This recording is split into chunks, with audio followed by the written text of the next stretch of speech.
Seth Walder here alongside Manish Mehta. The 2-2 New York Jets are getting ready to face off against the undefeated Houston Texans.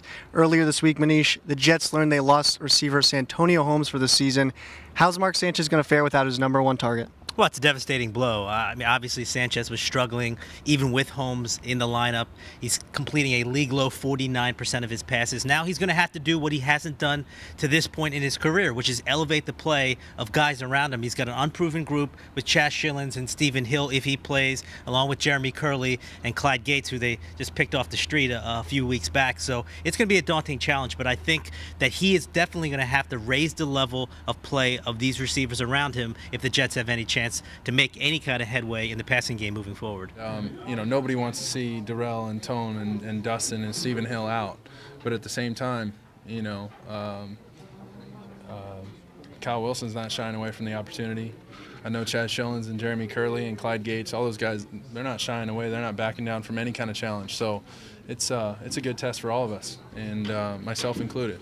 So we got to elevate our play and make each other better, be accountable to each other, and be sharp. I think it adds more pressure to us up front to give him more time. Last week we didn't do a very good job at protecting him, and so we got to do that to give him time so that he can make his reads and do the things that we know he's capable of doing. So without Santonio Holmes, Seth, how do you think the Jets will utilize Tim Tebow, who's only been in for about 12% of the snaps through the first 4 games? Do you think he'll have a greater role? Yeah, Manish, I think you got to think that he's going to be in more. Against the Houston Texans, without Holmes, they're going to have to play it aggressive. They're going to have to, show something from the Wildcat. It's basically been fruitless so far.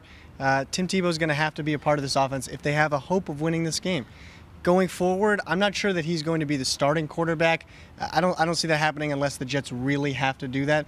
But yeah, they're going to need this Wildcat to be a part of this offense and make some gains there. I'm just, ready and anxious for when my number's called to just try to help this team, and the same attitude I've had, the whole time. And when my number's called, just want to have competitive excellence to help these guys. And have you guys talked about that more at all? Or is it No, ma'am. Just whenever they ask me, so you never know.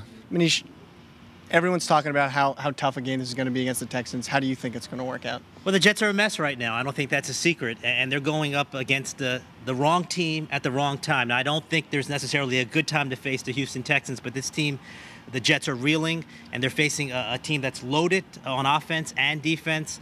I think it's going to be difficult for the Jets to protect Mark Sanchez, especially going up against J.J. Watt. In terms of gaining yardage on the ground, the Jets have obviously struggled with that. They're going up against the #1 scoring defense, the #1 defense in terms of total yardage given up. So I think it's going to be a daunting task. I think when it's all said and done, the Texans will run away with this game and hide pretty early. I don't think it's going to be too competitive, even though I think the Jets will put forth a better effort. I think the talent level just isn't there to match Houston. So, Seth, how do you see this game unfolding? On the national stage in front of their home crowd, I think the Jets are going to put forth a better effort. They're going to respond to the criticism they faced, but they're going to still come up short. I expect them to lose by about a touchdown. 24-17 is how I see it shaking out.